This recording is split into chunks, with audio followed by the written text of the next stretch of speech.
Hi, welcome to CinemaSpection. I'm Tim. I'm Corinne. And in this episode, we're rolling the dice on a movie derived from an unlikely source, a board game. Even more unlikely, it's pretty damn great. So let's figure out the who, where, and how of Clue from 1985.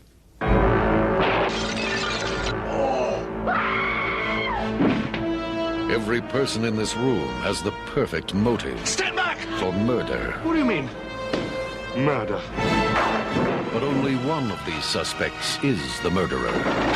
Is it the timid Mr. Green? Why are you screaming? Because I'm frightened of what? Screaming! Or the militant Colonel Mustard? If I was the killer, I would kill you next. Huh? Except F. Mrs. White, who helped her husband on his way? Well, it's a matter of life after death. Now that he's dead, I have a life. Miss Scarlet, who's helped many men along the way? Practice makes perfect. Professor Plum, who's looking for a way? I'm looking. Mrs. Peacock? I have absolutely no idea what we're doing here, but I am determined to enjoy myself. Or did the butler do it? No. Paramount Pictures invites you to an evening of mystery. Let us in! Let us in! Let us out! Let us out! Murder. This is getting quite serious. And madness. In the movie that makes a scene of the crime. So who did it? Clue. It's not just a game anymore. It's a dark and stormy night as 6 strangers arrive at a secluded mansion. Greeted by Wadsworth the butler and given code names, Miss Scarlet, Mr. Green, Mrs. White, Professor Plum, Mrs. Peacock, and Colonel Mustard have all been invited to confront the mysterious Mr. Body, who's been blackmailing each of them. But the strange evening takes an even stranger turn as Mr. Body ends up dead. Everyone had motive, means, and opportunity, but with the police on their way and the bodies piling up, time's running out to determine who, where, and with what weapon. Or, that's how it could have happened. As usual, we'll be discussing Clue in detail, so if you haven't seen the film and wish to remain unspoiled, we recommend watching the movie before listening to the rest of this episode. Clue was released by Paramount Pictures on December 13th, 1985, was shot on a budget of $15 million, and unfortunately only made $14.6 million at the box office. We'll discuss some of the reasons that might have been. And of course, the movie is based on the Parker Brothers and Waddington's games Clue and Cluedo. First of all, let's actually start with the games themselves. What's your first experiences in your history with Clue the game? I don't know. I love how you remember all of these things, because my childhood memories are like, I went outside and I picked some flowers and I played with some snakes. And you're like, oh, yes, I saw this when I was 14 or 12 or, actually 3 years old. And I was eating a popcorn when I saw this thing. You have such vivid memories of film or actually any kind of events in your life. But it was just a game we played all the time. And so by the time I had seen the film, I may have been 7 at the time. I was very aware that this was based on a board game and I knew the characters. So yeah, we played Clue. We played board games and Clue is one of them. Ironically, yeah, I do remember the exact first time I played this Are game you over my kidding? dad's house. No, I do. I remember it was that 1970s edition that had the photo on the front of everybody looking real mysterious and stuff. We did have that version, yes. And I remember the first guy I played, and the character I almost always play when I play this was Mr. Green. Yep. It's always Because Mr. you Green. are Mr. Green. You were like, yeah. To be fair, the Mr. Green of the board game is very different from the Mr. Green It's of the very movie. true. But yeah, I've always loved this game. I also love the Clue Master Detective one that has a bunch more Didn't it have weapons more and a bunch more rooms and Yeah. a bunch more suspects, and you play it a little differently as a result. Plus, it was just a gorgeously designed one. But the original 70s one with the room patterns and all the crazy images on the cards, that's still my favorite. Oh, I love that game. And the little plastic rope. Yep. Everything else was metal. All of the other weapons were metal. And then there's the plastic rope. And with Master Detective, you got other ones like the poison, which is this big, heavy poison bottle, which was really awesome. Always a lot of blunt objects in the game, though. So, moving on from that, what are your first experiences with the movie that you can remember? My parents would tape everything off of HBO in the 80s. So chances are I saw it on a taped version from HBO. But I do remember it was one of those films we would watch over and over. And I don't mean just like, oh yeah, we watched it a lot, once a week, once a day. We would get to the end, restart the whole thing, to rewind that tape. It got so worn out to the point where we would act out a lot of the scenes, my sisters and I. No kidding. Shut up. Okay, so we spent the whole film reciting lines. I think this might be one of the films I know the best when it comes to the script. So yeah, we would definitely act out stuff and play dead. And my sisters and I always wanted to be a vet, but growing up and becoming a teenager, I realized, no, I'm Mrs. White. I did a lot of running around and yelling, explaining things like Wadsworth as a kid. I do remember that. Nice. I remember when it was coming out, and I was very excited because I was such a fan of the game. And I remember cracking open the movie storybook. Do you remember those things? I do remember movie storybooks. We didn't have it. And seeing that Mrs. White wasn't the maid anymore like she was in the original game, and there's this Wadsworth character, and being, you know, the typical fan, well, they're not honoring the true traditions of the game. I don't like this movie. I don't want to see it. Granted, I was like, 8 or 9 at the time, so... So anyway, eventually I did see it on HBO like you, and I always remember I came in after the first 10 minutes or so. So the first 10 minutes of this always feel a little weird to me because I'm not used to them as much. I'm always used to the movie from that point on. And I thought, yeah, it's enjoyable. It's got some good moments, but it's one that's grown on me over time as I started to appreciate the political dimension that a movie based on a board game has, this wonderful political subtext to it that's fantastic that you really wouldn't expect, and how clever it is and how great the dialogue is.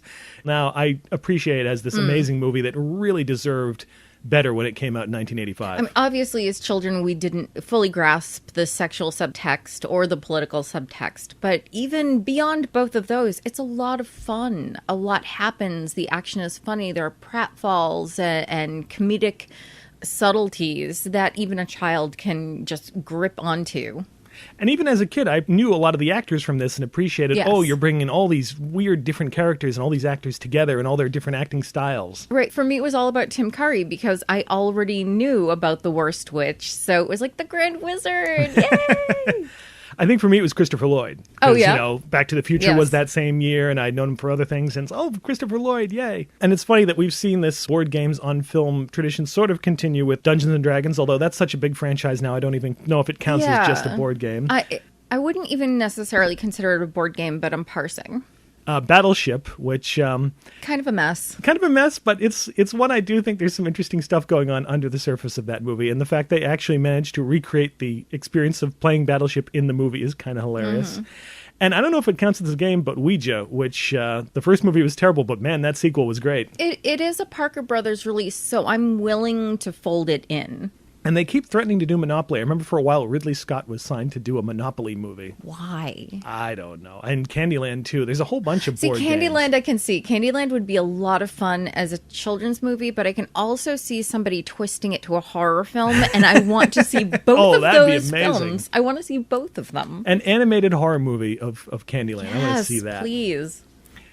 Let's get into a little bit of the origins of the film. The rights to the movie were secured by a producer who does not get enough credit, Deborah Hill. Incredible woman who deserves so much more credit as an influence in the films of the 80s, 70s and 80s, I believe. Yeah, co-writer of Halloween, producer of Halloween, and The Fog, and Escape from New York, and The Dead Zone, just great producer. She got the rights and signed John Landis to write and direct the film. And Landis started writing the screenplay, and he got all the way up to Wadsworth deciding, here, I'm going to explain what happened, and realized he had no clue how to explain what happened. He had no clue. Ha ha. Oh. And he decided he needed a different writer, so he tried to get Tom Stoppard, who worked on it for a year and then eventually returned the money and said, I have no idea what to do with this. Interestingly, so much of the dialogue in this film is very Stoppard-like that I wonder if some of what he'd worked on remains in the film. If not actual material, maybe at least the style. Maybe Landis looked at that and went, this is a really good style to proceed on. He tried to get Stephen Sondheim and Anthony Perkins to write it because the two of them had written this mystery comedy called The Last of Sheila like a decade before, but apparently they wanted too much money. And then they found Jonathan Lynne, who was a writer mostly known for British TV at that point. He had written this political satire, Yes Minister, that was pretty popular. And supposedly he only agreed to meet about doing the movie because they offered him a first-class trip to Hollywood and he'd never flown first class. So he thought, oh, this will be fun. See, I would do that as well. Can I have a free trip to XYZ? I'm going. I guess Landis's enthusiasm got him interested, and he was the one who decided he wanted to add the 1950s House Un-American Activities sort of witch hunt setting to the movie because he had actually known writers who had been blacklisted. And what a brilliant addition. The idea that we're going to have a whodunit within a whodunit, within this atmosphere of paranoia and suspicion. It's just gloriously layered. It gives a great explanation for why everyone has pseudonyms, because it would be a little hard to take a movie seriously where everybody just happens to have sort of a color-coded name Right. just naturally. And it turns into this wonderfully acerbic critique of America at the time. So anyway, pre-production progressed, and Landis' other movie that he was developing, Spies Like Us, ended up being closer to shooting, so he decided to step back and just serve as producer and make that movie instead. Ironically, Spies Like Us would open the same month as Clue, and turned out to be a lot more of a financial success. Interesting. Even though I don't think it's really remembered as fondly as this film. I agree. I think HBO has such a massive influence over films that we understand as the 80s nostalgia, because even if they weren't box office successes, they were cheap enough for HBO to buy up and just play over and over. So as children, we were all exposed to these movies. And it's interesting with Clue, because they had like a kid's storybook, that they were really aiming this to be, if not a family release, at least family friendly, something that kids could go see. And that unfortunately didn't really happen, as we'll get into. I love that it's this kind of broad spoof of the drawing room country house mystery. I mean, the game is sort of rooted in that anyway. And there are certainly decades of drawing room mysteries, especially like the Agatha Christie style one of all these guests coming to this country manor and everything is genteel. And then there were none. Yeah. And this one person who's going to reveal all these people's secrets as the backdrop for who actually committed this murder. And around the late 70s and mid 80s, this genre kind of made a bit of a comeback. I mean, it starts with like Murder by Death. You had Haunted Honeymoon, which came out right around the same time. House of the Long Shadows. I think there was a remake of Cat and the Canary somewhere around there. There was sort of this creeping back of this genre, but with a little bit more of a self-aware, winking, nostalgic look at it. As we were discussing with the appeals of this one, the verbal comedy of this movie is just incredible. It's quick. I've seen this probably hundreds of times, and there are still things I pick up on dialogue-wise, and also just in general. Examining this film in an analytical perspective has just opened doors I didn't know existed in this film. But speaking to the dialogue, it is very stoppered. It is very Rosencrantz and Guildenstern in the back and forth and the wordplay. Just a very tight script. Lots of great innuendo and nothing too overt. Like it stays within its PG rating, but it's really, really funny. And so many bits of repeated dialogue, things that you just don't pick up on the first time because callbacks. It flies by. Yeah, callbacks. And the original screenplay even dictates that the dialogue is supposed to be delivered very, very quickly, especially Wadsworth's explanation in the third act. The screenplay stops to go, this all has to be explained very fast. And though he insisted they stick to the screenplay, there are so many great little improvisations and additions that aren't in the script that work so well. Well, there are improvisations, but there are also actor choices in terms of looks and how their presence when they're not speaking. That wouldn't have been in the script. That's just brilliant. And I'm going to say that word a lot for this film, so bear with me. The choices each of the actors take to give their character dimension. There's some real amazing acting. We were discussing how you could watch this movie each time just to follow one character and what they do in the background. Which is something I do just for fun. You know, you watch a movie, you follow one side character, and you just watch them. And you can see when an actor is getting lazy, where they just kind of stand there until it's their turn to say something. Or someone who's giving it everything they have, but only if you're paying attention. And moving on from that, there's the slapstick of the movie, which is a big thing that appealed to me as a kid, that every once in a while the movie is willing to get really silly and have a pratfall, have a bunch of characters run into each other. It becomes a French farce. And you really appreciate just what an amazing physical comedian Tim Curry is in this movie. All right, here's the big question. Does it work as a mystery? Can you watch this and sort of piece together who the killers, since there are multiple endings, are watching it? I think there are definitely leaps of faith to get to who did it. But if you watch it now knowing, well, who is missing from this room and who is missing from this room, you can kind of figure it out. Unfortunately, because there are 3 different endings, you can come up with 3 different scenarios because this person is missing from here and this person is missing from there. And there are lots of misdirects. It does cheat a bit because of the 3 endings. If they had stuck to one ending, yes, I believe you could absolutely make it.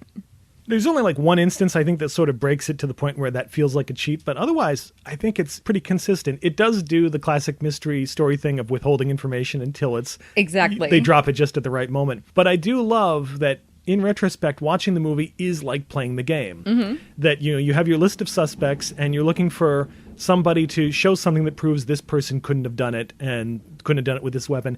And watching the movie, you're like that. Like, all right, these two are in this room when this is going on, so it can't be this person. Yes. And this person's over here and it can't be this person. It becomes a logic game. Yeah. You could actually almost just take the little detective pad from the game, add a couple characters in there, and start doing that with this movie. Something brilliant that Lynne does in this movie in regards to keeping track of where everybody is, how often we're distracted by something really entertaining along the way. A great example is that scene in the kitchen where later on we're told that one of the characters, when nobody is looking, has used the secret passage to go do something. And the way that Lynne distracts us is he gives us this nice little comic moment between Colonel Mustard and Mrs. White arguing with each other. And so they're the only ones on screen, and so we can accept, okay, this is the moment where this thing happened. And the camera is away from the secret passage. So it's not like, oh, well, it's in the background and I didn't see anybody go in there. It's very clear after the fact that we just didn't see it because we were busy watching this argument. It's classic sleight of hand. Look Right. at the hand over here and you won't see this hand doing some trick. Just so many clever details. One of my favorites that I didn't realize until I read the script and watched it this time is that when they're in the dining room and he's serving dinner and Miss Peacock notes that this is her favorite meal, you see Wadsworth position himself to hide the cook from her very distinctly. And that's something, the first time you saw this, for me, the first dozen times I saw this, I would never notice. I didn't notice until you pointed it out. It's a brilliant moment in blocking. And it's so natural for him to stand right there while he's serving the food. But it's very clearly to block the eye line. Or visual hints that some of them are pointed out in the script, like when the power goes out, the script note this box, this will be in the background of a scene somewhere. And you do notice eventually that it's at the top of the cellar, and that becomes a key clue as to who could have turned it off and when. And we have to talk about the cake. Oh, God. Okay, so food and films. So there's a cake, and it is a tiny little, looks like a one-tier chocolate cake, and they're all offered fruit or dessert. And you can tell from the kitchen this chocolate cake was supposed to be their dessert. And they never get it. And they never get their cake. And they never get their coffee, which is offensive. That's true. With how broad this movie is, I'm kind of surprised that cake doesn't end up on somebody's face at some point. That's true.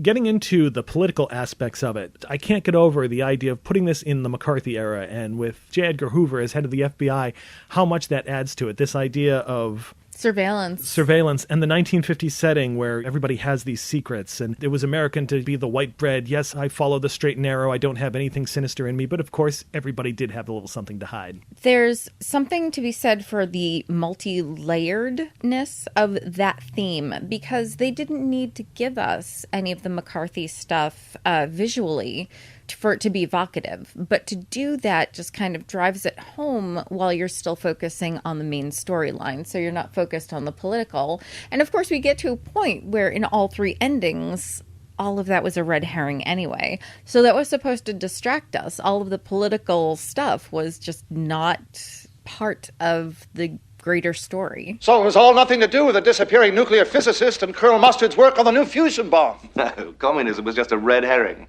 And I love the double meaning of that line. Yes, not just in terms of motive, but then you apply it to the political idea of, oh yeah, all these guys going after communists. That for other reasons. Yeah, really what it was about. It was about to stay in power. It was about to get back at your enemies. How much that affected the American political landscape. Yes. And just this sense of hypocrisy that all these people are important people in Washington trying to maintain this image that they're upstanding, with the exception of Scarlett, who is just wonderfully, gleefully unabashed about who she is and what she does. I adore that about her character. She owns her sin, and she does not give a shit. The only reason I think she pays up when it comes to being blackmailed is to stay in business. You know, she doesn't want the hassle of somebody outing her so much that she could get arrested. She doesn't care about the scandal. She doesn't care about her reputation. This is just business. And alongside the Red Scare, we also have to talk about the Lavender Scare, which it's a little interesting to see a movie deal with that at this point. The Lavender Scale was this panic regarding gay men and women serving in the government, and this idea that because they were gay, either they were communist sympathizers, because McCarthy always tried to link... And they're un-American. Homosexuality to gay. Yeah, it's un-American to be gay, but also this idea that they could be manipulated into treason through blackmail. Right. That somebody would find out their secret and force them to give up government secrets or information. And many of them were removed from their positions or forced to resign. In fact, Eisenhower eventually just signed an executive order banning gay employees from the federal government. Oh, that's great. I know. I didn't know that. That's wonderful. Pretty horrific. Yeah. Mm-hmm. But it's interesting to see that portrayed in this movie in a way that's not really joking about it. Like when Green has his big omission about what his big secret is, I love that that's his one moment of dignity. That It's very serious. Yeah. He's not playing it off for a laugh. It's not an absurd scandal. It's something that was very real. It's treated in a manner I feel very respectful. I have something to say. I'm not going to wait for Wadsworth here to unmask me. I work for the State Department, and I'm a homosexual. I feel no personal shame or guilt about this, but I must keep it a secret or I will lose my job on security grounds. And another element they bring up is, of course, the surveillance, the idea that Hoover had so many people under surveillance, allegedly at first to find escaped Nazis in the U.S., and then a couple of years after this movie set, which I think is 1954, he sets up COINTELPRO, this program that used all sorts of very unethical surveillance techniques to root out, again, more communists and get dirt on his political enemies. And why are you receiving phone calls from J. Edgar Hoover? J. Edgar Hoover? That's right, the head of the Federal Bureau of Investigation. Why is J. Edgar Hoover on your phone? I didn't know. He's on everybody else's. Why shouldn't he be on mine? Multi-layered on top of that is Wadsworth taping everybody. He is surveilling as he's talking about surveillance, as he is revealing secrets. It's an accumulation of data that is just another example of McCarthyism on a smaller scale. And then behind that, you have the long-held belief that Hoover himself was gay and hiding that from the public while he was doing all this horrible stuff. Again, just the levels of hypocrisy in U.S. government right there. And we can talk specifically about hypocrisy with Mrs. Peacock. And she's definitely prude when it comes to her sexuality. You can tell that her demeanor is very moral. You can imagine her being part of the Daughters of the American Revolution and doing everything politically right for the time. She's married to a man who is politically important. She hosts dinner parties and she smooths the way for her man to better himself and her in society. And she expressed disgust at everything that she's supposed to. Yes. When we have revelations that she's not okay with, usually in a sexual manner, by the way, especially with Miss Scarlet, she is aghast. She's audibly upset about this and looking around to see if everybody has seen her be upset about this and who she can share disgusted glances with. But she has secrets as well, and they may not be sexual in nature. That's arguable, but she is playing the role and she is hiding her secret better than anyone else in there, like under her veneer. I mean, obviously with Professor Plum, he's a horn dog. He's gross. He makes no bones of it. It's more just that particular instance can't be made more public or he'd lose his job. Mm-hmm. But it's an open secret, basically. Scarlet, open secret. Mrs. White, there's enough data there that she could literally just end up being a Carol Baskin kind of character. People saying, "Where's your husband?" So they all aren't doing a wonderful job of hiding their secrets, except Mrs. Peacock, who is very, very good at being a politician's wife. Okay, let's talk about one of the most notable things about the movie at the time, and probably one of the things that unfortunately led to its downfall at the box office, the multiple endings idea. As a promotional stunt, I think it's kind of brilliant, and I'm amazed that nowadays, with DVDs and Blu-rays and extended branching and streaming programs that let you choose a path like Bandersnatch from Black Mirror, I'm surprised we haven't seen this type of thing more often.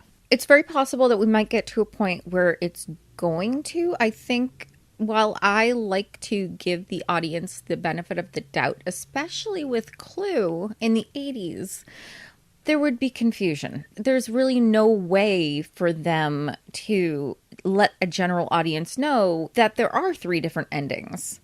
and why there are 3 different endings, and the idea that you, as an audience member, are participating in the game. It must have been very confusing for people, especially calling them A, B, C in the endings must have been difficult as well, because why not 1, 2, 3 just to start with? Yeah. But A, B, and C, and then which one are you seeing, and how can you see another? And now you have to pay to see this movie 3 times, which marketing-wise, you think you're going to make a lot of cash, but as a consumer, it's very frustrating. I know when a musician puts out an album and I buy the album, I want the music. So when they put out the same album on a different medium, say like on iTunes, and they add an extra song that I can only get on iTunes if I buy the album, I get pissed off. I feel offended as a fan. And I think that may have been some of why Clue didn't do as well as they were expecting with the multiple endings. I think some audience members must have been just offended that they had to pay 3 times to see 3 different endings. I know the film critics were certainly offended by it because they get grumpy about shit like that anyway. And this idea that they weren't always told which ending corresponded with what, which was ending A, which was ending B, which was ending C. So they didn't know what they were critiquing. Because the endings are so different and have bearings on the film as a whole. If you didn't know you had A, B, or C, how could you compare it to another review? I do remember seeing the listings for this in the movie theater where it would actually say, ending A at 2 o'clock, ending B at 4 o'clock or whatever, so you could choose one. But I think a lot of fans still felt this idea of, all right, well, which one is the real ending? One of them must be the real one, and then they have these other alternate ones, so which one's the real one? And I think that threw a lot of people off to some degree. When they released it as a whole with all 3 endings, the way they handled it made a lot of sense. Like, it could have happened this way, it could have happened this way, but it really happened this way. And it's a shame they did not release it that way. Don't bother doing the 3 separate endings because the audience wasn't sophisticated enough as an interactive participant in the movie to get there. I wonder if they had marketed differently, if it might have worked, if they could have gotten people invested in it. I don't know. There was no viral marketing, really. Yeah. So it would have been difficult to get the word out to a greater audience. I mean, we had trailers, but we've seen the trailer for Clue, and there's no indication that there are different endings. And yet it was known, because I remember as a kid, everybody knew that was the case. You know what I almost wish they had done? Put this out with multiple endings and not told anybody. See, like in the internet age, that would work great, where somebody's like, oh, that ending where this happened. Someone's like, wait, what? That's not the ending I saw. I'm going to have to see it again to see what they're talking about. Right. That would have been kind of cool. Just very quietly drop this on people and see how long it took people to realize that there's something weird going on. I've always wondered exactly how it worked at movie theaters. Did they get one print and then they'd have to manually splice the ending on, or was it 3 separate prints? Because that could be another thing. I could understand theaters being a little reluctant to have to get 3 prints of a movie to take up 3 theaters. That's a lot of real estate when you're in a multiplex. Or just having the one screen but changing out the reel. That'd be a lot of work. Yeah. And watching all 3 endings together, you do appreciate a lot of things. Repeated lines like the red herring line, layered jokes where you notice something is tweaked in one ending to kind of comment on something that happened in one of the other endings. Yes. And also, it makes it kind of interesting to analyze this because you have to analyze every character with different stuff in mind. You can look at Miss Scarlet, and in one ending she's the killer, and you're looking at the movie through that motivation, and then in another one she's not the killer, and then you're trying to figure out how everything works in that way. So the kind of analysis we normally do is, it's not thrown out the window, but it's definitely complicated by this. So since we're talking about the ending now, I think it's worth mentioning that in endings A and B, the killers are very pointedly women. One of them is the sexually repressed, polished woman, and the other one is the sexually liberated, modern woman. So it's an indictment in a way of femininity and the idea that, oh, well, we didn't expect it to be a woman. So it's playing against a lot of expectations. I'm not sure if I think it's brilliant or if I hate it. I haven't decided, but I think it's a very polarizing concept. There's a part of me that wishes they had varied it up in terms of who was, one of the other killers for it. Like gender. It would have changed how I see gender in this film. I do appreciate that Scarlett's motive for a lot of this is, as she puts it, capitalism, that it is kind of the same thing that Peacock was being blackmailed for, trying to make some extra money off of secrets and things. Well, which they all do to some degree. They're all making money off of their secrets. But Scarlett is so open about, oh yeah, I just want to make money. It's American. I had to do what I had to do so I can keep making money. And Peacock is protecting her reputation and her husband's reputation. Exactly. So one is material wealth, the other is kind of a moral wealth, or perceived moral wealth. Of the three, do you have a preferred one that you like? I know which one I always move toward, but...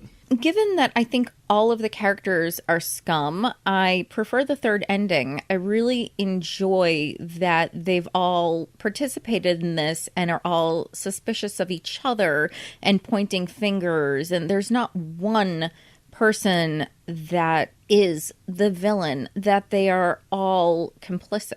I definitely think it's the most in character with the rest of the movie before that to have everybody have a hand in the murders. Right. A couple interesting changes they made to those. Ending B, where Mrs. Peacock is the killer, has an element cut that I guess was considered a little too dark at the time, where originally the chief doesn't arrest Mrs. Peacock, he just out and out shoots her. And you can actually see in the movie that as we cut back to Howard Hessman as the evangelist guy, there's smoke from his gun still kind of floating around in one of those shots. Which I'd never noticed until you told me that. And I wish they had kept it, because while it is dark, and as a kid I would have been like, kill Mrs. Peacock. As an adult, having the FBI killing her because she has these secrets, because they need to hush all of this up, that would have added a greater cover-up. Yeah, that cover-up line that Wadsworth says, which almost seems benign when he says it, but once we would have seen it in action, it would have been like, ooh, this is grim. Is there going to be a cover-up? Isn't that in the public interest? What could be gained by exposure? But is the FBI in the habit of cleaning up after multiple murder? Yes. Why do you think it's run by a man called Hoover? And you can see that it must have been a last-minute addition, because they just throw in an extra line from Eileen Brennan saying, I'm a senator's wife. You don't see her after that moment where he pulls out the gun. Right. And a fourth ending was at least partially shot but never used. It's still a little foggy exactly how it went down. And it's maddening. It wasn't in the script, was it? It was in the script. It was? But it sounds like from some of the actors' recollections they may have changed it along the way. In that ending, it's revealed that Wadsworth is the killer. And there's actually a few things in the movie that set that up where he's missing from a few key scenes. Yes. The idea was he was this butler who had this psychotic need for perfection. And he reveals that he's actually poisoned everybody, tears out all the telephones so nobody can call the police as he tries to escape. He opens the front door and the chief shows up and arrests him. And Wadsworth says, okay, fine, I'll confess. Let me explain how I did it. And starts doing the whole thing over again, but actually runs outside, locks everybody in the mansion, jumps into a car, is about to get away, and then it turns out the two dogs from the beginning of the movie are in the car with him and cause him to crash. That is very awkward. It's really, really weird. I'm glad they did not actually release this, or I'm assuming fully film it. I don't know if they did. There's a photo in the original storybook of part of it, of the chief holding Wadsworth. The whole ending is written out in the storybook. And Michael McKean remembers a scene with all the cast running from the dog, so I don't know if they changed it around or added more to it. The director doesn't remember it at all. He has no recollection of what they did with it, or even if it was finished, but it's never surfaced, so it's just one of those weird little mysterious missing elements of a movie. I don't think it would add anything to the film. It would just be an object of curiosity if it does surface, but that's awkward. Yeah, I guess the other problem was they thought it was a little too obvious if the butler did it. That too.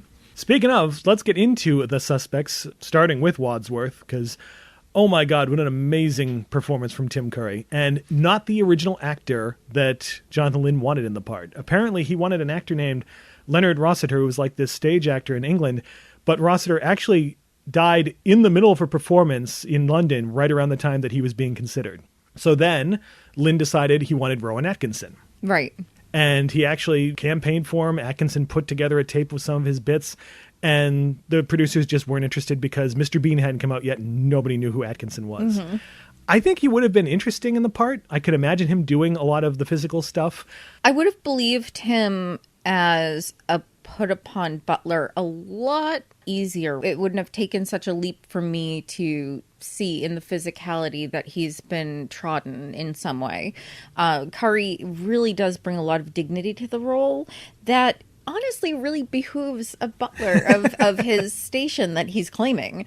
So I think it's wonderful casting, and I can't imagine anybody else having been considered, frankly. I know. He really anchors the whole movie. Yes. And I love how his personality changes. He starts off as, we say, the perfect butler. He's subservient and dignified and very reserved, maybe just a little sarcastic. Please be seated. Is this place for you? Oh, indeed, no, sir. I'm merely a humble butler. What exactly do you do? I buttle, sir. Which means what? The butler is head of the kitchen and dining room. I keep everything tidy. That's all. Well, what's all this about, Butler, this dinner party? Ours not to reason why, ours but to do and die. Die. And as the course of the movie goes, he starts to get a little bit more frantic until you get to that third act where he's just running around manic. I love that it becomes a performance for him, that Wadsworth is really performing for everybody, which makes sense when you consider that I think in pretty much all the endings, he is not really the butler he pretends to be, that he's either an agent or the horrible villain. But it almost seems like he has to perform for all these people and show off his intelligence.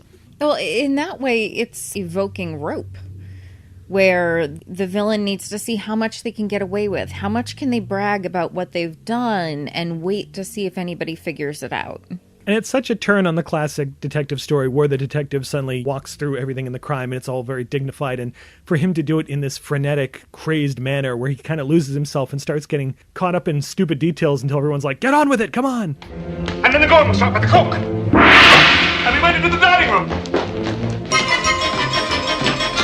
And Mrs. Peacock sat here, and Professor Plum sat here, and Mrs. White sat here, and Mr. Green, Miss Scarlet, Colonel Mustard. This chair was vacant.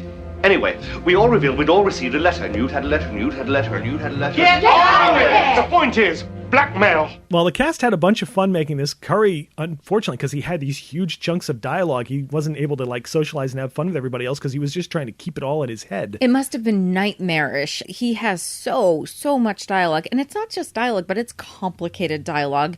And also the blocking of all of these scenes is also very complicated and precise because some characters are missing. So you need to make sure the audience doesn't really realize these characters are missing. So you didn't just have all of that dialogue, but you had to have every movement. Yeah, it's all this dialogue married to this frenetic action. Apparently, he got so into it and had to do so many takes of this running around and jumping and everything that he had to be treated for high blood pressure for overexerting himself during the filming. Oh my gosh. And next is Miss Scarlet, played by Leslie Ann Warren. I like that the Scarlet character has been reimagined from the game, where it was this kind of troubling stereotype of the Asian dragon lady. Kind of troubling? Or very troubling. Very troubling. And instead they turned her into this kind of the brassy film noir femme fatale. Yes. And as we mentioned, her complete lack of decorum or tact is just wonderful. She's having so much fun in the first half as everybody's secrets are being revealed. She is lapping this up. You can imagine she's not well-bred.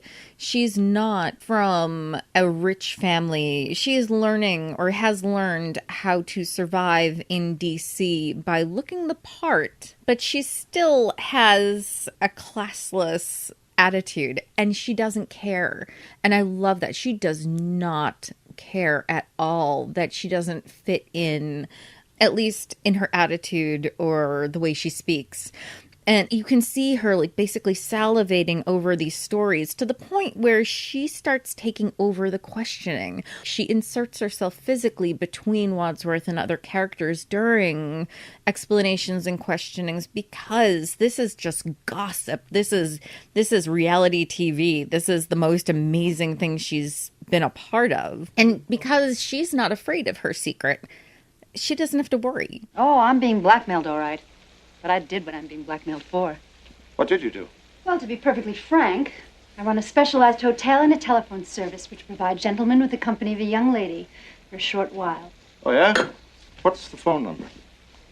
So how did you know Colonel Mustard works in Washington? Is he one of your clients? Certainly not. I was asking Miss Scarlet. Well, you tell him it's not true. It's not true. Is that true? No, it's not true. Even the blackmail, you'd almost imagine that since we find out she's been paying off cops anyway, it's almost like just a cost of doing business for her. Just another element to it. It's a transaction. An inconvenient one that in certain versions of the ending she's happy to get rid of to make things easier. Of course. And also that idea that as she's interrogating people, she's gaining more secrets that she can use in ending A when it's revealed that she's basically into the selling secrets business. Right. You had brought up when we were watching it that Leslie Ann Warren was not comfortable making the film due to her costume. No, all reports, thankfully, because she does not look super comfortable anyway, but all reports are that her costume, while gorgeous, in order for it to stay up properly, it has a full bust to hip corset that was tight enough, not just tight, but rigid, so that sitting was not comfortable or near impossible for breathing and also the mechanics of being a human being. So during filming, she had to have a special leaning board to rest herself upon so that she wasn't standing in heels in a corset all the time. I think her performance is even more amazing for that. Scenes where she just kind of pops herself up on a desk and sits there as she's revealing something that she doesn't look like she's uncomfortable or in pain.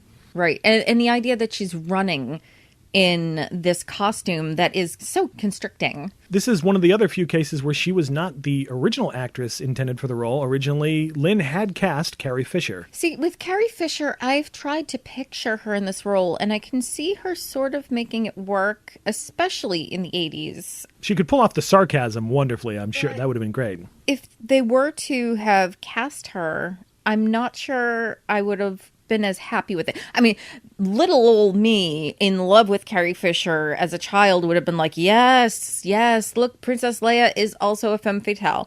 But as an adult, I think I would have loved to have seen her in the Madeline Kahn role. That's not to say that Madeline Kahn didn't do a glorious job. Oh, absolutely. But if I were to have to choose a role to put Carrie Fisher in, it would be Mrs. White. Yeah, I could totally picture her pulling off that role. Unfortunately, she had to go to rehab just before filming, and she actually had arranged to temporarily leave rehab for filming and then go back and forth, but the production refused to insure. So Warren got cast and said, and Warren is great. She kind of seemed to specialize in playing these kind of characters for a while. This is also her type of script. She is a fast talker, which most of these actors are, which I think is very important to note, that they all work in a kind of slapstick, fast-talking atmosphere. Like, that's just their wheelhouse. So let's move on to Mr. Green, played by Michael McKean, who's been changed from the game where he plays this sleazy businessman, or in the British version, he was a staid reverend,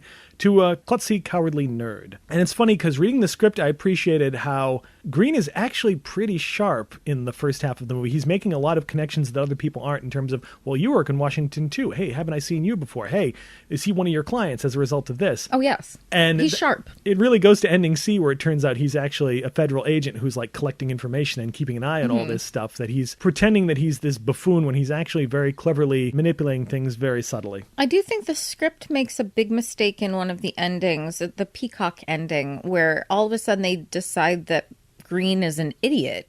You see, like the Mantis, we always get our man. Mrs. Peacock was a man?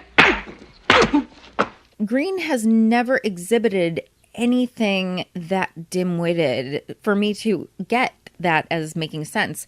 It would have made more sense, given that he's an idiot through the whole film, for Colonel Mustard to have had that line. Yeah, Green is a complete klutz. He's a little accident prone. He's accident prone, yes. And a bit of a coward. Kind of mousy. But he's not an idiot. He reminds me a lot of Cyril from Archer. Yes. Every time I watch it now, that's what I keep picturing. I'm a little disappointed that it almost feels like the klutzy, cowardly part fits into this gay stereotype for the character once we find out he is gay. That, I think, is a little bit of a bummer. If we're going to read this as the ending where he is not gay, there's some uncomfortable stuff happening in the film. He's tossed around. He's bullied during the whole film by Wadsworth.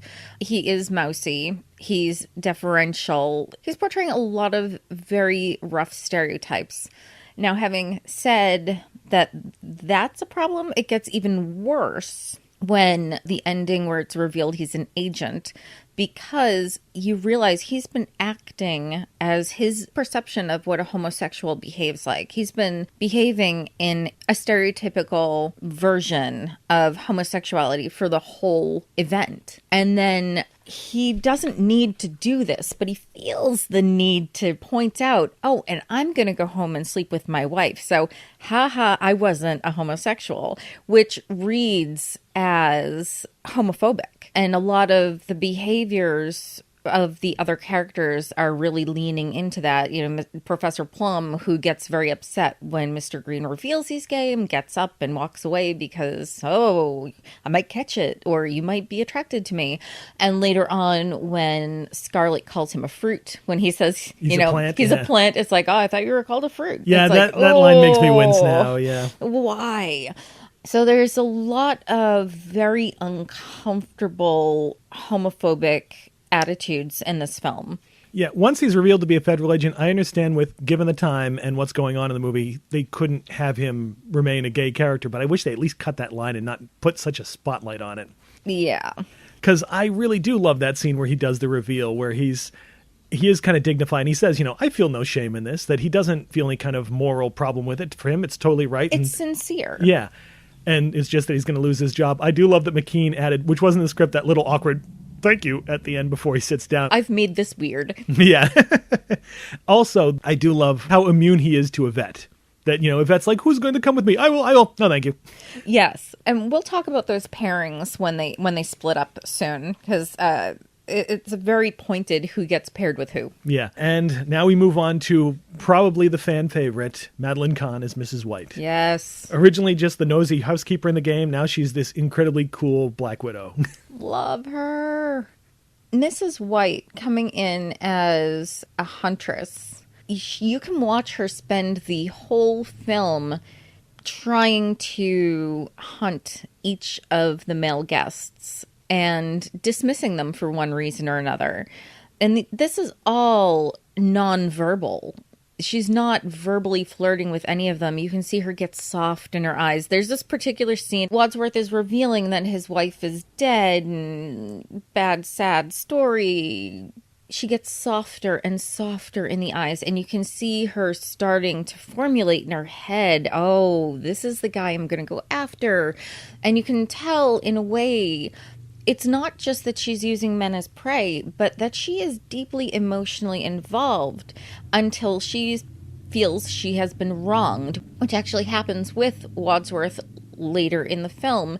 She gives him all of these glorious, soft looks until he refuses to give her the key. He has betrayed her, and he is keeping her against her will, and that's not what a spider does. The spider keeps the fly does not keep the spider, so from then on, she is hostile.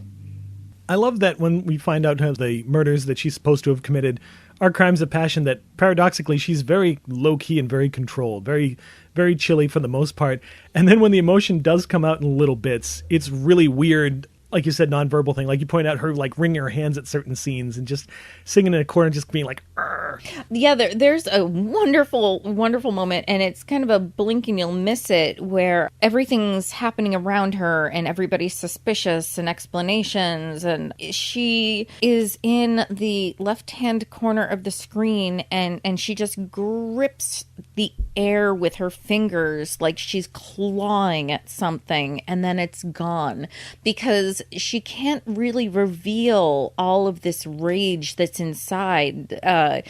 It's like she just can't do it. She can't let other people see her rage, because I think the people who have really seen her rage are all dead. The one moment she loses control is when she wants everybody to stop and she breaks a glass and she screams at them, and that's it. Besides that, she's so chilly, and she'll show shock, but she won't show rage. Even talking about the husband that betrayed her, she plays it off with little one-liners and almost makes a joke of it. Yeah. He was always a rather stupidly optimistic man. I'm afraid it came as a great shock to him when he died, but he was found dead at home. His head had been cut off, and so had his, I had been out all evening at the movies. Do you miss him? Well, it's a matter of life after death. Now that he's dead, I have a life. But he was your second husband. Your first husband also disappeared. But that was his job. He was an illusionist. But he never reappeared. He wasn't a very good illusionist. I mean, Madeline Kahn is a comedy legend. And one of my favorites, Christopher Lloyd as Professor Plum. Another change from the game where he's this kind of bookish professor, and here he is just this gross, disgusting Lothario, but I can't help but kind of find him appealing just because of Lloyd's performance.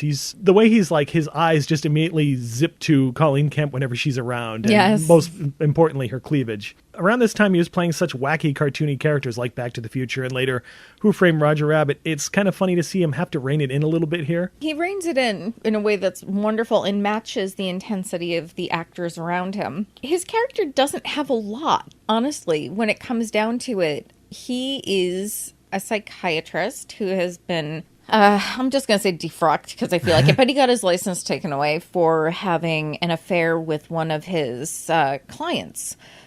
And that's the end of it. That's his entire character. He spends the whole movie just being gross to all the women who are around him, nodding his head sagely when he thinks he can make some kind of psychological comment or somebody else does, and being repulsed by people he isn't attracted to. You get this sense that he's the kind of male predator who's existed without too many repercussions other than losing his license. That he goes around and in his organization, maybe people do know about it, but they just kind of look the other way. He doesn't know that Scarlett is in the sex industry, and the first thing he does is grab her ass. It's definitely from a point of male privilege, male white privilege, where you can treat women as objects and you can lust after them very openly, and it's only when he crosses a professional line that he has any consequences. I do love the moment where they're matching matchsticks to see who's going to pair up with who, and you see him desperately trying to will his tiny little matchstick into being big enough that he's paired with Yvette. Yvette has the longest matchstick and he has the shortest, but he's like, maybe? There's one scene that I think adds an interesting dimension to Plum. The moment when they open the door and he reveals who the singing telegram girl is, the way Lloyd performs it with this real tinge of regret and sadness. He looks at her, and yes, part of it might be he regrets that he lost his license, but I feel like there's also this feeling of sadness toward this girl that he maybe really was attracted to, and maybe he feels kind of disgusting at this particular moment. It's a really odd, surprising moment in this movie. I agree. At the same time, I always read it as what a pity, which is the same way I read his reaction to Yvette's death. I fully expected him to turn around and take one last look at the body in the question of like, maybe, because he is that gross.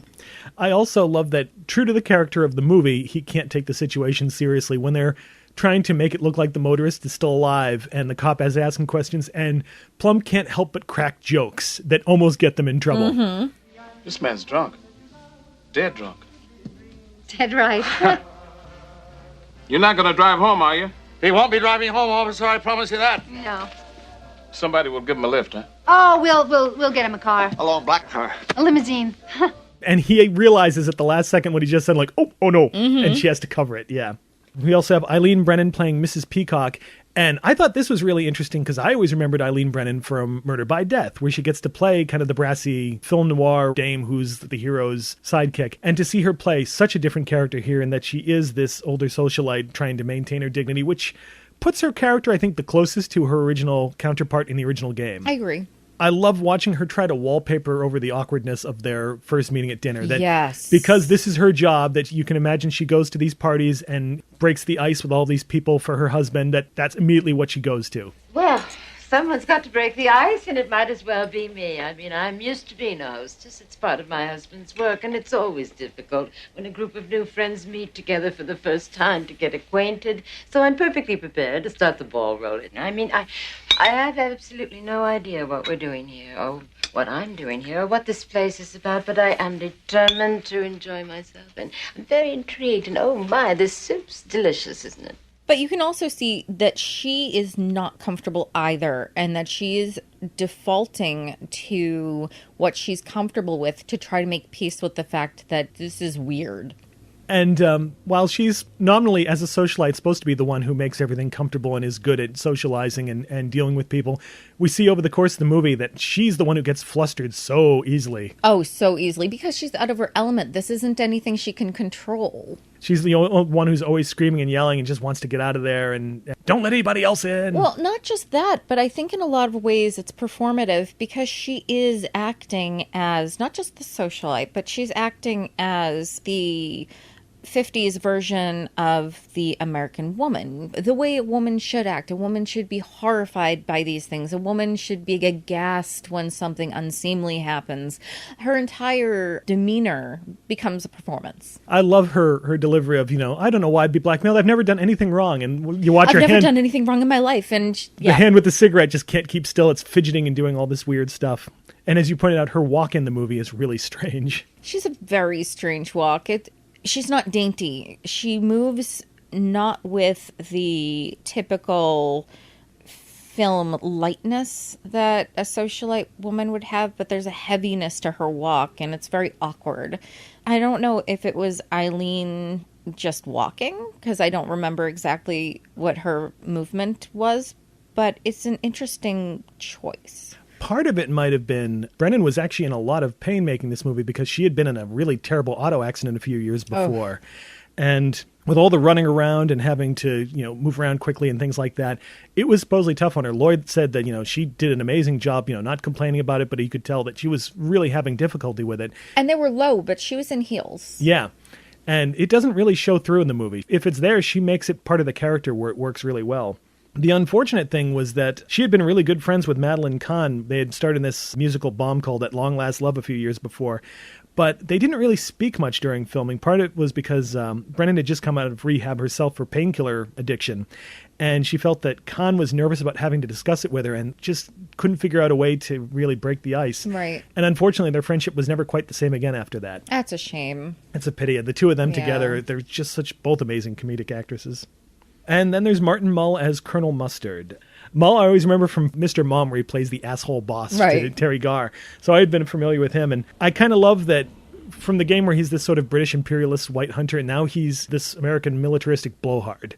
The veneer of American military, but showing, true to his name, showing his yellow, showing how much of a coward he is.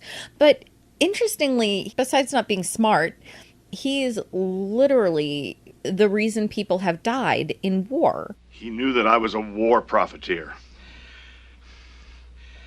I stole essential Air Force radio parts, and I sold them on the black market. That is how I made all my money. But that does not make me a murderer. Well, a lot of our airmen died because their radios didn't work. So he's not just a coward and a war profiteer, and he's not just an idiot, but he is not good at lying about it. And he reveals some strange parental issues. That one line, which wasn't in the script about, I got my money when I lost my mommy and daddy. And the choice of mommy and daddy to infantilize him, it speaks to the privilege he must have had. Like the idea maybe he's in the military not because he deserves to be there and that he's a colonel not because he deserves it, but maybe there were some palms greased a little bit. I almost look at him, especially with this being a British director, that he is this overall portrait of America as this military power, that he is brash. He steps in and decides, I'm going to take control. I'm going to give the orders around here. But like you said, doesn't know the situation. He's not very smart. He's kind of cowardly, and he's out to make money for himself. So there's a lot of potent political things you could take from that right there. One aspect of Mull's performance I love, along with the dim-wittedness, is when he starts thinking he's smart. Yes. There's a great moment where he very painfully brings out this, whoever knew the cook and Mr. Body killed them, and you can see everybody in the room, especially Wadsworth, is like, yes, congratulations, you got it. Like, you were exhausting. Thanks for catching up with the rest of us. Watching him in ending A as they're running over the number of bullets in the gun, and you can see him counting. In the background. His expressions of as soon as, like, there's no bullets in the gun, he's like, aha, aha. And then she's like, yes, there is. Oh, no. And then the counting. It's No, what I love about the counting, and it's an addition from the actor. He's not just counting on his fingers. He's saying the numbers out loud. So he has to do both of those like a child. And I love anytime he's in a verbal duel with anybody, Wadsworth, Mrs. White, they so easily get the better of him, and he ends it with realizing, oh, no, he screwed it up. Yeah. And then there's a new character for the film, Yvette the maid, played by Colleen Camp. Camp's another actress I feel like doesn't get credit for how brilliant she is as a comedian. Some of the actresses up for the part were Demi Moore and Jennifer Jason Leigh. Apparently, Camp was so desperate to get the part, she actually bought a cheap French-made outfit and auditioned in it. I'm glad she did, because as much as I really enjoy those other two actors, there's something Colleen Camp brings to it, this wide-eyed innocence. A Camp quality, one might say? Oh, but yeah. Yeah, especially when you hear that French accent. So the murderer is in this room. Mais oui! But where? Where? Here! We are all looking at him. He's what Mrs. White said in the study. One of you is the killer. How did you know he said that? I was listening. But why were you screaming in here all by yourself? Because I am frightened. Me too. I also drink the cognac. Mon Dieu. That wonderfully ridiculous French accent. Okay, I take offense. When I was a child, I was fully convinced that's how French people sounded when they were speaking English. So yes, I would go around as a kid thinking I'm speaking with a French accent. It's like, no, I'm speaking with a very horribly campy French accent. But yes, what I fully thought she was a French actress. See, I'd been familiar with her from the Police Academy movies, so I kind of already knew who she was and what she sounded like. So seeing her here, it's like, oh, okay. But I love the reveal that accent is another front that she's putting up, that it isn't real. Yes.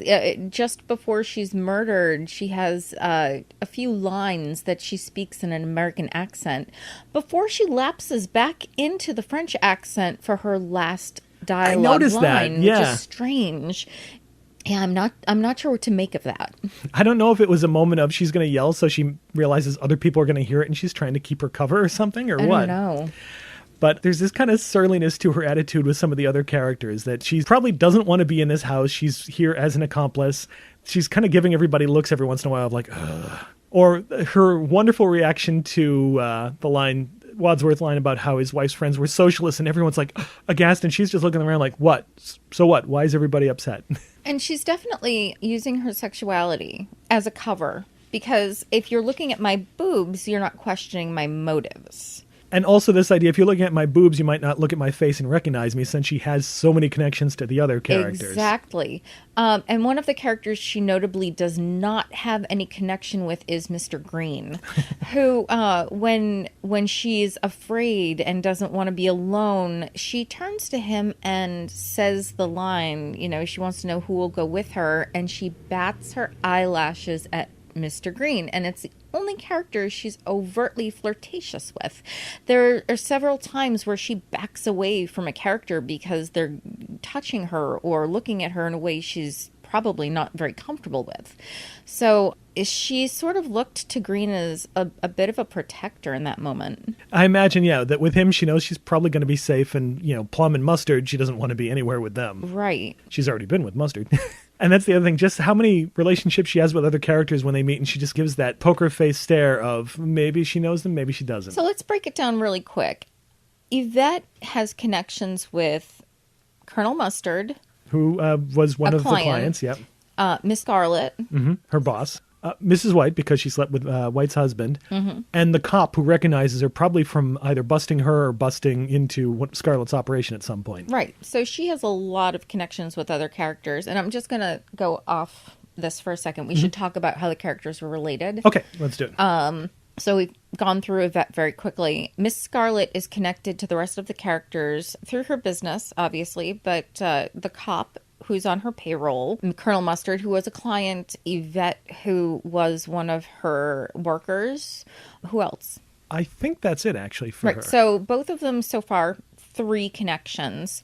Colonel Mustard, obviously connected to Yvette and connected to the motorist. The motorist. Professor Plum connected to the singing telegram. The singing telegram girl. I'm not sure. I don't think anyone else. Any other connections to anyone else particularly? Mrs. Peacock, does she have any connections?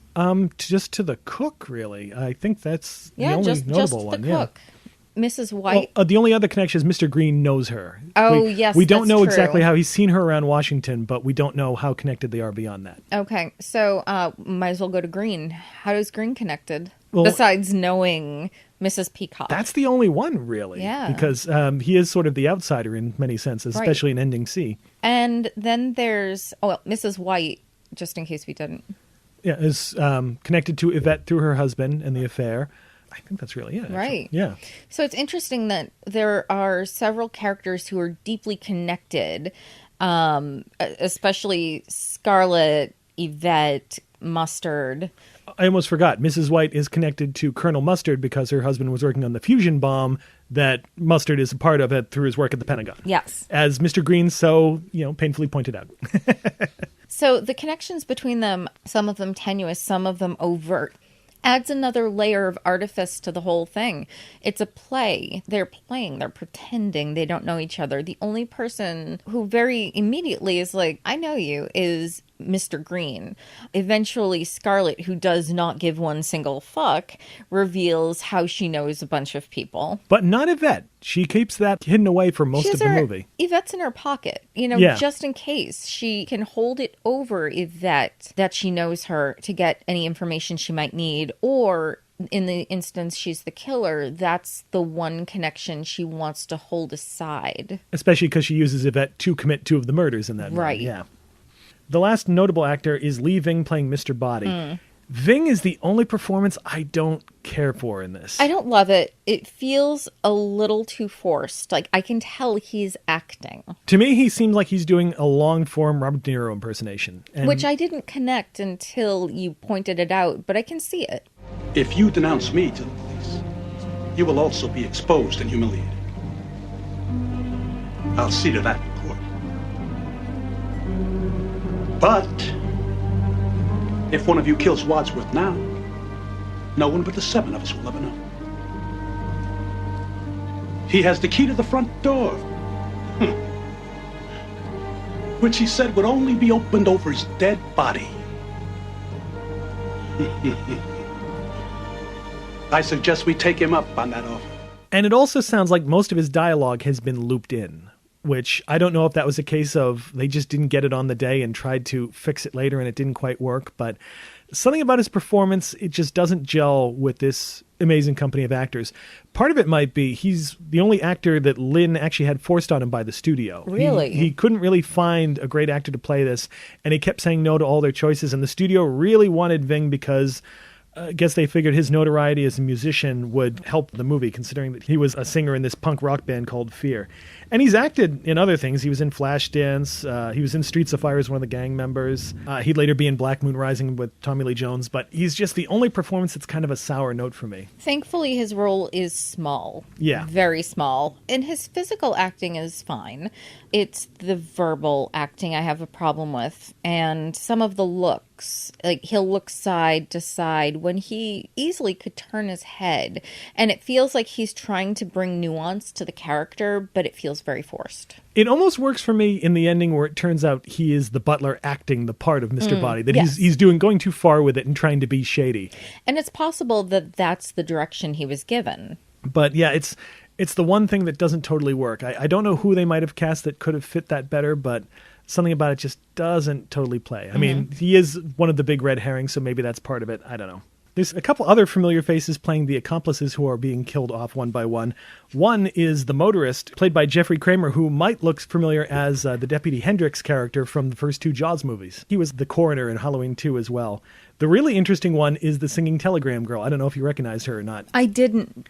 Her name is Jane Weedland. She's mostly known for being the guitarist and backing vocalist for the Go-Go's. That's how I know her. Okay. But you also might know her from Bill and Ted's Excellent Adventure, where she plays Joan of Arc. Yeah, she's actually... God damn it. How did I not realize this? Compared to Lee Ving, in terms of musician as actor, she's a lot better. It helps that she's a very brief role, and it is singing.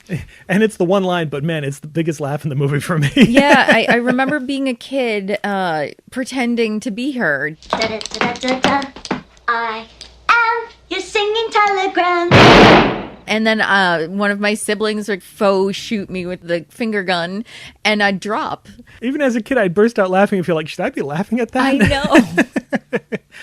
There's also the cook, played by Kelly Nakahara, Mrs. Ho, who previously had been on MASH, the TV show, and would later appear in Amazon Women on the Moon. She's having a baby, Shattered, and the Dr. Dolittle remake. There's not much to her character, unfortunately. We get that nice little glaring look when Mr. Body arrives, and she's like hiding in this corner, kind of glaring at the door for him to arrive, where we get the sense she doesn't like working for him either. Right. But otherwise, she feels like a bit of a cartoon.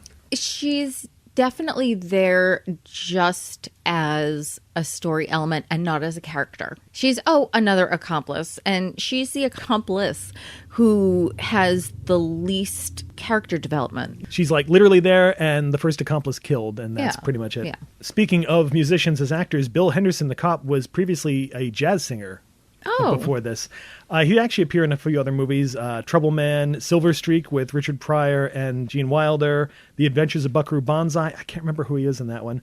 And later on, Fletch, How I Got into College, and White Man Can't Jump. Mm-hmm. He plays it very broad for his brief part, but I do kind of like that. I think it works perfectly in this movie. We talked about this, and I haven't made much sense out of it, so I just want to comment on it and just leave it out there. I don't have an actual solid analysis on this, but he is our sole black character, and he plays a crooked cop in 1954. He's a public servant, but he's not a servant, whereas our other non-white character, Mrs. Ho, is Asian and a servant. And I don't know what to make of that, but it feels significant. It feels significant in part because they're the side players in this bigger American drama unfolding around them that they're really involved in more than they're given credit for. And that's the most I can make out of it at the moment. With some of the multiple endings going on, I can start to read other motivations into his character.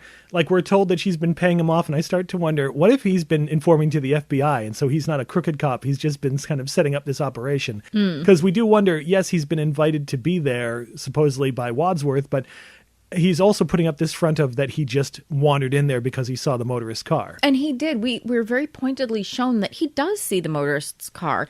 And also the motorist's car does look disabled. So some of this isn't lining up as well as I'd like it to, but I'm not sure what to make of it. And same with the motorist. When he's on the phone talking to somebody, I always start to imagine that he's talking to somebody in the FBI, that he's part of either an ending C. Green's operation or an ending A and B Wadsworth's operation, and he's talking to the evangelist or whoever's in charge of this and letting them know how things are going. And then once he dies, that would explain why J. Edgar Hoover's suddenly calling to go, what's going on? Right.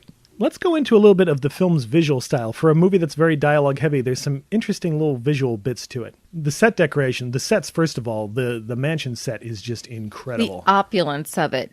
One of the details that I really enjoy, and I know we were going to talk about something else first, but I want to talk about this. No, go on. Over the fireplace, and I believe the study, I don't know, sometimes these rooms all blur together for me. In one of the rooms, the fireplace has carved into it, I believe. It says Nouveau Riche. Oblige.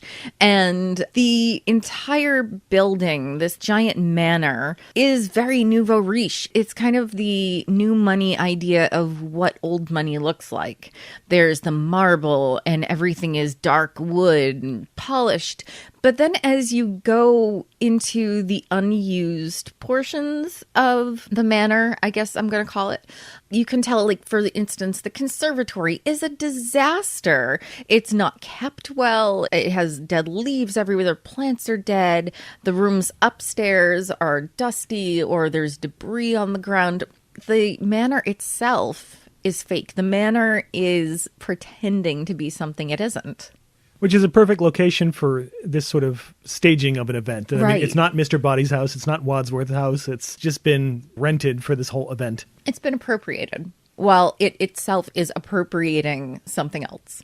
One of the themes of the building itself, since I think in a way it's a character. I mean, it is the board. Statues, statuary, and there's a lot of Americana imagery. And Americana in the stately Americana. We don't overtly see any American flags, but there are lots of eagles.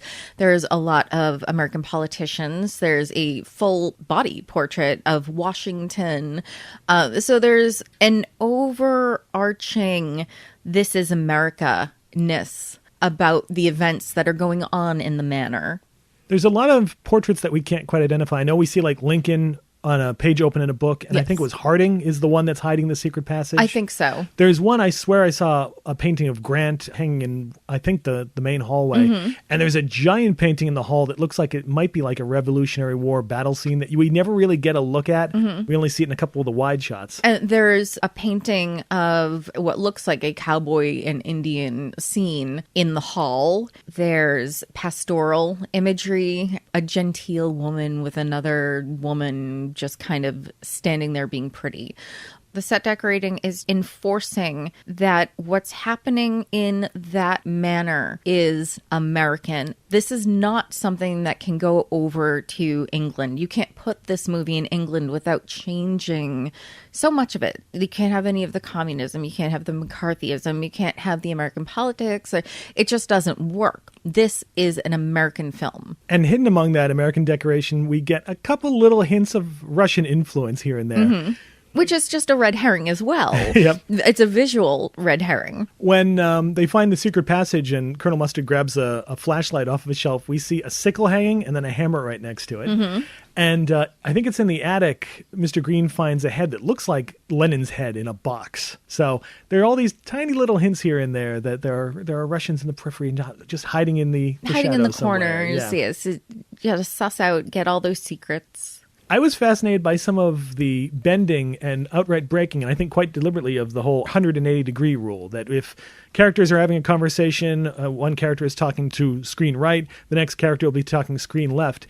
You can see in the main dinner scene, especially as Peacock is talking, that it starts one way with her talking one direction, and as the conversation starts to turn and they start kind of needling her, our point of view kind of flips and then it's the other way. And it keeps bouncing back and forth as other characters kind of take it up and become the focus of the scene. And it's brilliant because it's priming the audience to not be able to keep track of the characters. And it's done in a way that we never lose track of what's happening in the scene, which is always a danger when you do that. It keeps it together so we can always follow it.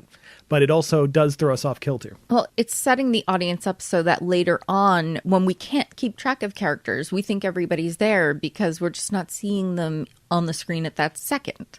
Do you know what I mean? Like, it's visually confusing, even though it isn't muddying the scene. I also appreciate, after Body dies, there's one shot, it's not a long take, but this great single that's kind of moving across the room as Professor Plum is speculating on where the shot in the wall went, and people are panicking, where it's moving back and forth, that very subtly captures that confusion of the moment without going too crazy. The camera work in this is mostly very simple. They don't go too crazy with crazy angles or anything like that. They don't need to.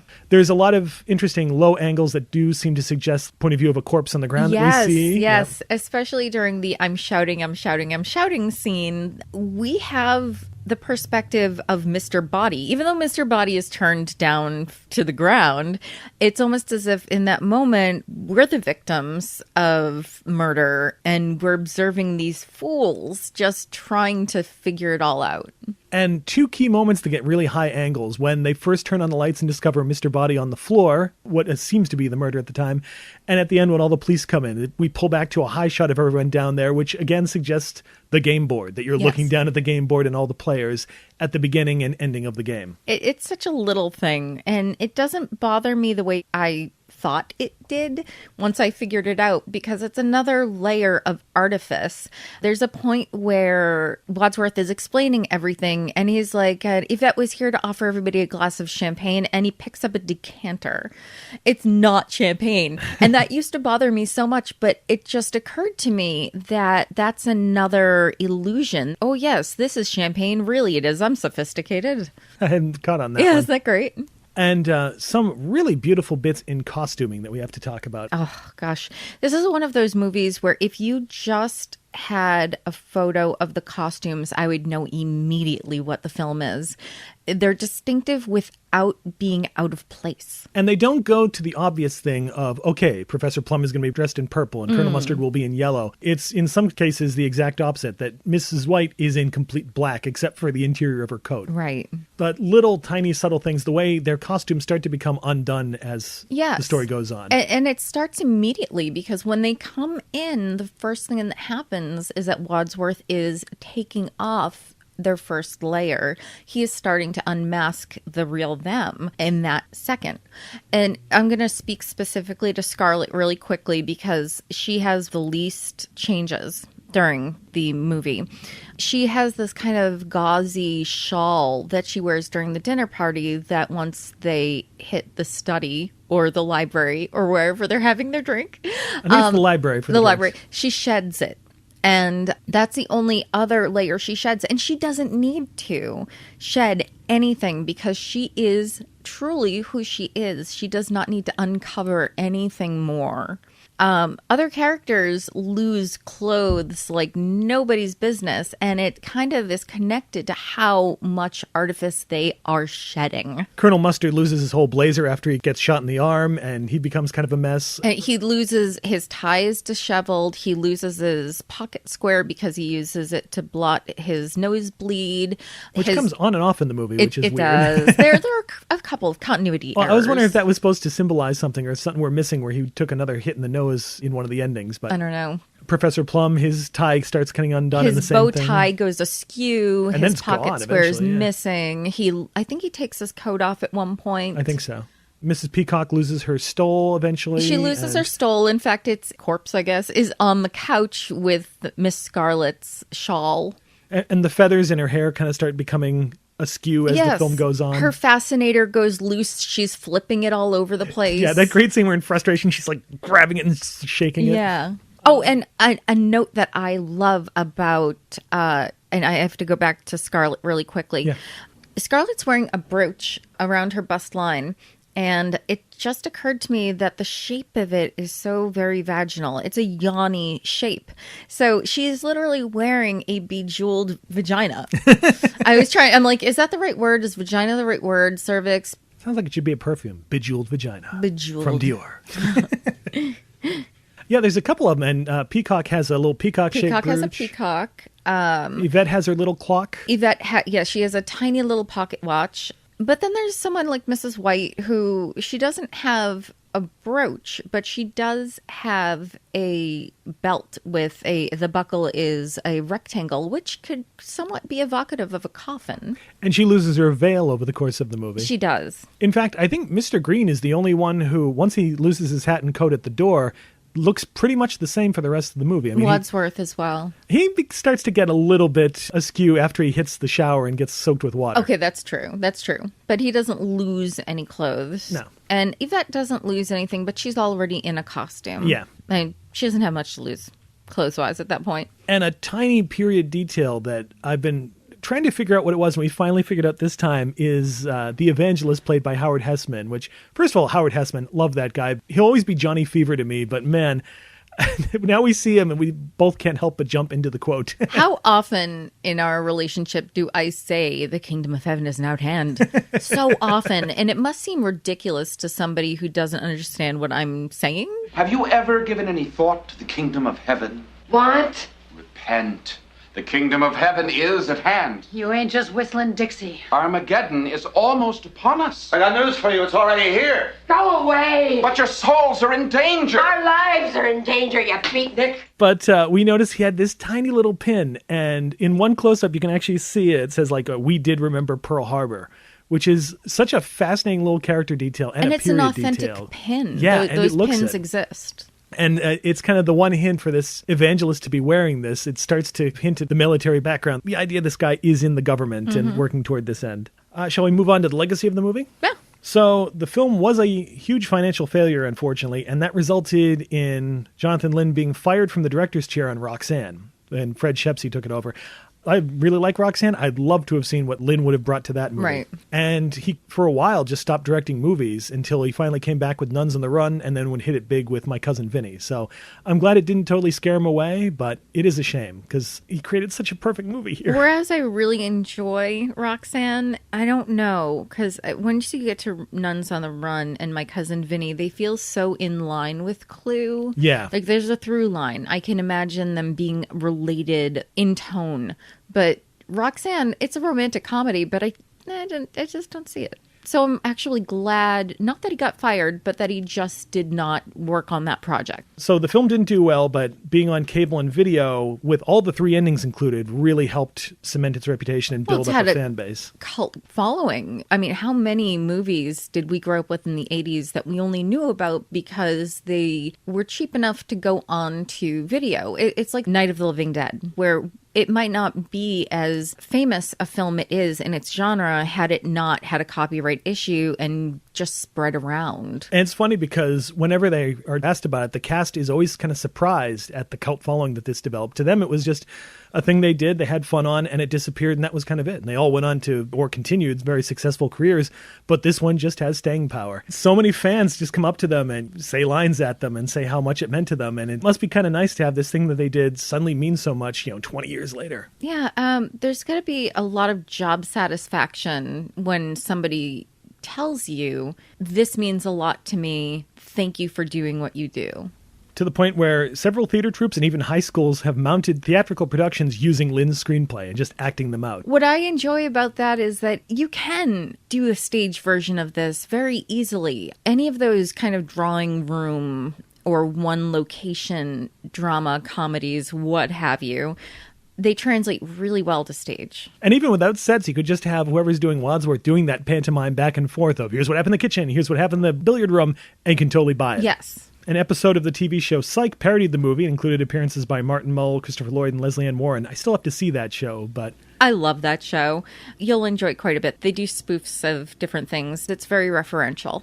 And for years, they've been trying to do a remake. I don't care. There are certain movies where you could do a remake, and I'm sure it's good, and it might be wonderful, but I'm not specifically interested in a remake. Universal was going to do one around 2011 with Gore Verbinski set to direct it, which, okay. What? he's a good director, and he can actually do comedy and drama, so I'd be curious to see what he would have done with it. Okay. It probably would have looked great. But that didn't happen. And then Ryan Reynolds has been attached to a version of it at Fox, well, now Disney, with the writers of Deadpool attached. For a while, Jason Bateman was set to direct, and now I guess they've moved on to James Bobbin, who directed The Muppets, to direct it. Yeah, I don't know. I love Ryan Reynolds. I love what he does, and I'm assuming he's eyeing Wadsworth as his part. That would make sense. That's the thing. I don't know if it's going to be a redevelopment of the property from the ground up or if they actually are doing this version of it. Good point. But it's just lackluster for me. It's going to suffer in comparison. I'm sorry. Exactly. I don't That's know what the they problem. do. They could make a great movie, but it won't be the same. That's definitely the issue, and I couldn't quite put my finger on it. When a movie has gotten into the public consciousness the way that something like Clue or Star Wars has, if you remake those like a straight remake, why are you bothering?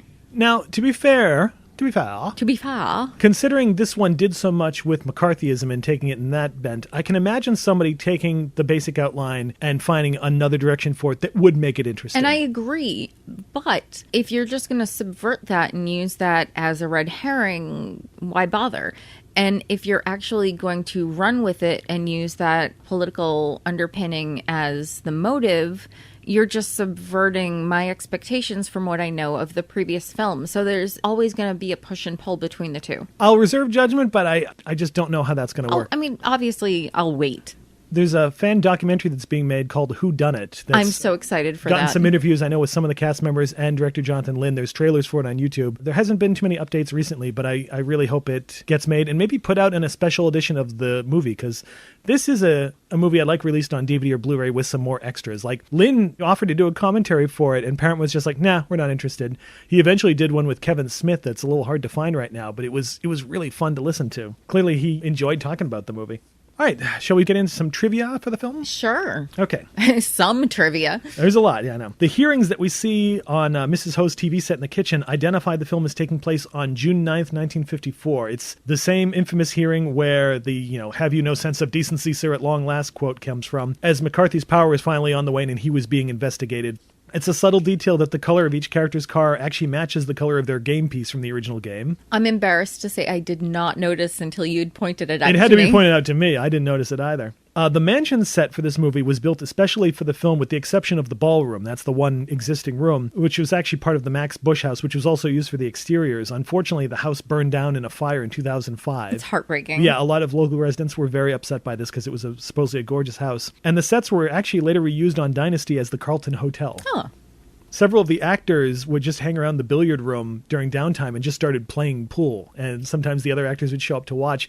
Mull mentioned that when they built the set, it was a little askew, so they actually had carpenters come in and fix it so the pool table was the right level so they could play properly. That's amazing. So anytime they weren't working, they were in there just shooting pool and hanging out. And we should mention the house is named Hill House. Which, yes, it has two meanings. Yes, it could be a reference to The Haunting of Hill House or producer Deborah Hill, but either way, it's a nice touch. And there's also the falling chandelier stunt, which the first few times I saw this, I never noticed the great little premonition of that where Colonel Mustard, when he first comes in, looks up at those chandeliers with that sort of look of... Some foreshadowing. Yeah, he is stripped of his hat and coat and he walks down the stairs and looks up. And you can see a little bit of skeptical or suspicion, maybe a little bit of fear, but that chandelier had it in for him. When it came to the stunt, Jonathan Lynn was never really happy with it. He didn't feel like the chandelier fell as close to Martin Mull as it should have. But this is the same period where John Landis was dealing with court proceedings from the Twilight Zone accident. And they decided they did not want him involved in another on-set accident, so they played it very, very safe. As they should have, absolutely. Mull does recall, though, that the prop master, when they came to filming that, pretended to be tipsy and would walk around the set going, gee, I hope this goes right. Here we go. Okay, I love it. I love that he's just fucking with him. One of the things that worked really well when I was a kid, because I wasn't really looking for it, but you can see Mull stop before the chandelier hits. So he's waiting for it, and it's brief, but it's there. I do notice that they actually cut away for a second on the actual crash, which it feels like it was supposed to be one connected shot when it crashes and he staggers over to the couch and kind of collapses. And there's a cut just as it impacts. So I feel like they probably had to fudge it a little bit. Mm-hmm. Okay, what's your favorite scene? Undoubtedly, the revelation that Mrs. White killed Yvette and why. One of the most brilliant speeches. Yes, I did it. I killed Yvette. I hated her so much. It flames on the side of my face, heaving breaths. And it's so awkward. She's cutting herself off. She's contradicting herself. She's trying to explain how much this woman enraged her. And for this character who is so controlled and who does not show this anger, to be able to say, yes, I hated her. And you can see her trying to figure out why she hated her and how much she hated her. And you can almost think she's never worked this through in her head before. She's starting to do some internal emotional work in this very moment. And it's just brilliant. And in fact, it's so influenced. I don't know. How do you put it? I loved it. And it's my senior year quote. I probably mangled it because I didn't write it down. I just kind of wrote down what I remembered she said. But yeah, there it is. It is probably one of the most famous moments and the most famous quote of the movie. And it is not in the script. The script is literally, the line is only, I hated her so much, and that's it. And Kahn just ran with it. And Kahn is just brilliant. Supposedly, according to Michael McKean, she kept going. And there were takes where she just kept adding to it. And they kind of put them together into what's in the film. But he felt they could have actually gone longer with it. They could have. But I do like the idea that no one has time for her emotional breakthrough. Whatever, we're done with you. We're moving on. I love Martin Mull's reaction in the background. I wonder if that's actually the actor reacting to what she's doing. Because this look of confusion, like, what is she doing? Yeah. It's so good. Mine, and it's kind of the moment I always think of with this movie, comes down to two incredible line readings by Tim Curry, and it's the scene where he's explaining the murder of the cook. We all rushed up! But one of us wasn't here. No. No? No. Maybe one of us was murdering the cook. Who wasn't here with us? Do you know? I do. While we stood here, trying to stop Yvette from panicking, one of us could have stayed in the study, picked up the dagger, run down the hall, and stab the cook! But that image of him running down the hall screaming that with the knife over his head was used so much in the promotion, that was kind of the signature image of the film for me. It's not just that, the running down the hall that's so amazing. For me, in that scene, because it's amazing, when Curry picks up the knife, he folds his entire body, just kind of slams his whole body onto the counter. And we see his face in frame with this kind of frenzied look on his. It's really weird. And because he's already been soaking wet, it looks more like he's sweating. It's really the point where his whole explanation performance really ramps up and becomes physical. And from then on, it just gets crazier and crazier. Okay, recommendations. What do you think people might like if they enjoy this movie? This is a very difficult movie to give a recommendation for because I think it's fairly unique. You know, there are gimmies like Murder by Death where there are lots of connections, but I wouldn't recommend that. I personally would go for a Mel Brooks film. If you're looking for a movie that has the same tone, the same fun, then I would go for any of the early classic Mel Brooks films. High Anxiety would be a really good one. That's the one specifically I was thinking of, but I just wanted to open it up and allow people to choose because they're all wonderful. Two right off the bat. One that I will admit is not as good as this movie, but I still find it really fun, that came out around the same time, House of Long Shadows, which has, as a cast, Vincent Price, Christopher Lee, Peter Cushing, and John Carradine. About this writer who moves to this dark mansion with the idea that he's going to take this bet to write a novel in 24 hours. But as soon as he shows up, other people start showing up and other people start dying one by one. It's very goofy. It's mostly these actors kind of tweaking their horror reputations, but it's a lot of fun, especially Peter Cushing, who plays this really goofball, off-the-wall character. And it's worth it just for the moment where Vincent Price calls Christopher Lee a bitch, which is not something I ever realized I needed to see in a film, but there it is. The other one, when it comes to a really clever, funny mystery comedy that has great witty dialogue and just characters you want to hang out with, would be the Thin Man movies for me. Yeah. Those movies are so much fun, and the sort of barely controlled chaos of those, especially when the William Powell character is explaining, how this mystery came about, and you realize he's kind of making it up as he goes. This is sort of the way Wadsworth is. They're just a riot. They're great fun, those ones. Any of those ones, especially like the first 3 or 4. Okay, that ends the discussion, but not the conversation. If you'd like to have your say about Clue or feel that we missed something, check out the comment section for this episode on www.cinemaspection.com and start talking. You can also like our Facebook page and follow us on Twitter at CinemaSpection. For our personal accounts, I'm at TimosaurusR. And I'm at The Lady Latte, but as always, just send your messages along to either CinemaSpection or TimosaurusR. I'm not there. We've just got to cut me out of this because I don't use Twitter anymore. And I love hearing from people, but I will hear from people through Tim. I will filter the information Thank you. Proper way. Our show is available on both Apple Podcasts and Stitcher, so if you like what you hear, please subscribe, and if you have a moment, please leave us a review there. We appreciate your feedback, and your reviews help increase our visibility. We'll be back to discuss another movie next time. Until then, thanks for listening, and remember to keep watching closely. There's more to a movie than what's on the screen.